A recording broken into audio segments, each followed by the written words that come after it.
Hello everyone, कैसे हैं आप सब।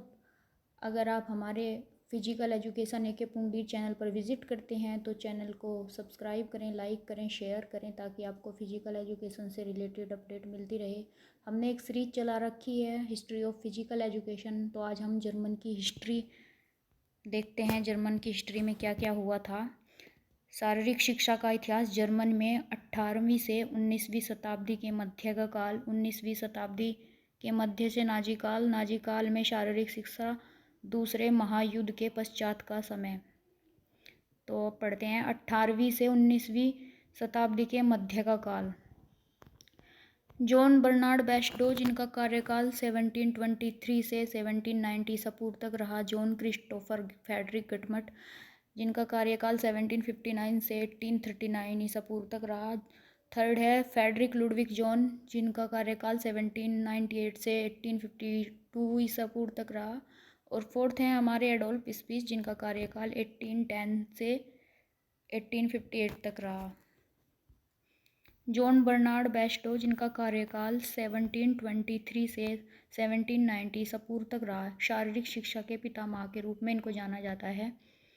1774 में डेशु नामक स्थान पर प्रकृतिवादी पाठशाला फिलेंथ्रोपियम इन्होंने 1774 में डेशु नामक स्थान पर एक प्रकृतिवादी पाठशाला खोली, जिसका नाम फिलेंथ्रोपियम रखा और जिसकी नींव रूसों के विचारधारा पर रखी गई।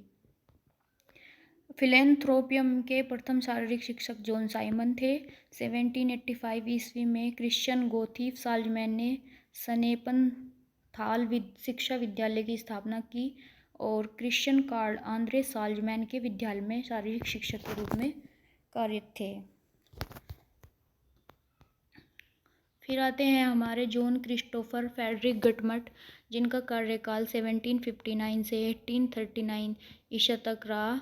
जर्मन जिम्नास्टिक के इनको मतलब ग्रैंडफादर बोला जाता है जर्मन जिम्नास्टिक का। 1786 ईस्वी में साल्जमैन के विद्यालय में क्रिश्चियन कार्ल आंद्रे के स्थान पर शारीरिक शिक्षा प्रशिक्षक के रूप में कार्यभार संभाला था इन्होंने। और इन्होंने 2 पुस्तक लिखी जिसके 2 भाग थे। First gymnastic for the young और सेकंड थी खेल। जिम्नास्टिक का जो प्रथम भाग था वो व्यायाम के प्रभाव तथा उद्देश्यों पर आधारित था और जो सेकंड भाग था वो धावन, फेंकने, सिरे पर चढ़ना, नृत्य, कुश्ती, चलना, तैराकी तथा सैनिक व्यायामों पर आधारित था और इसमें 105 मनोरंजन खेल थे।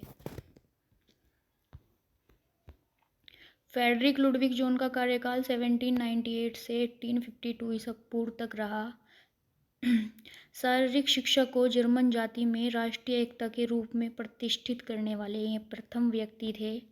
1810 ईसा पूर्व में ये बर्लिन के प्लेमान की पाठशाला तथा क्रूग क्लस्टर में अध्यापन का कार्य करते थे। 1811 में एक आयताकार क्षेत्र को घेरे में लेकर व्यायाम क्षेत्र बनाया और जिनका नाम इन्होंने टर्न प्लाज्म यानी यह व्यायामशाला थी। 1812 में संपूर्ण जर्मनी में इनके व्यायामों को स्वीकृत किया गया। 1812 में संपूर्ण जर्मनी में इनके व्यायामों को स्वीकृत किया गया। 1814 में लिप्चिंग युद्ध की प्रथम वर्षगांठ का उत्सव, जिसमें टर्न प्लाजा की ओर से एक व्यायाम प्रदर्शनी का आयोजन किया गया। 1816 में जर्मन जिम्नास्टिक नामक पुस्तक लिखी, जिसे इसी वर्ष टर्न प्लाज्म भी व्यायाम करने वालों की संख्या 1000 हो गई और इन्होंने इसका नाम टर्नर रख दिया। 1819 में घातक षड्यंत्र और उन्हें कारावास में डाल दिया गया और उसको बंद करा दिया। 1825 में जेल से छुटकारा मिला। उनका बर्लिन में रहना निषेध हो गया।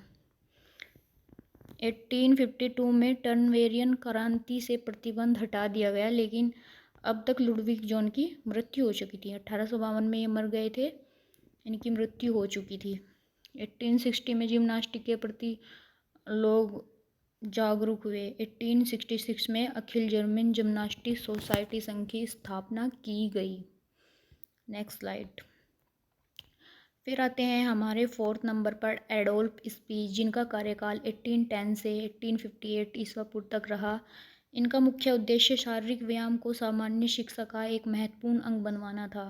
1833 से 1848 ईसा तक जिम्नास्टिक प्रणाली नामक पुस्तक लिखी।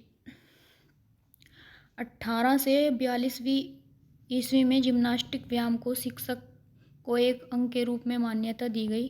प्रथम विश्व युद्ध हमारा 1914 से 1919 के उपरांत नाजी पार्टी ने शासन की बागडोर संभाली, जिसने अपने आदर्शों के आधार पर शिक्षा तथा शारीरिक शिक्षा को नया आकार दिया। 1931 में एडोल्फ हिटलर ने वॉन टेस्मर तथा ओस्टम को खेलों का कमिश्नर बनाया। 1933 में क्राफ्ट डच फील्ड खोला गया।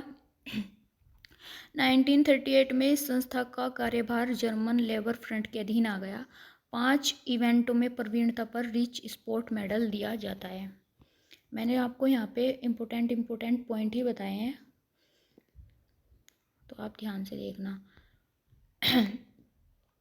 फिर है हमारा 19वीं शताब्दी के मध्य से नाजी काल तक। 1951 ईस्वी में बर्लिन में royal central institute of gymnastic की स्थापना हुई। रोथेन स्टेन इस संस्था के प्रथम डायरेक्टर थे।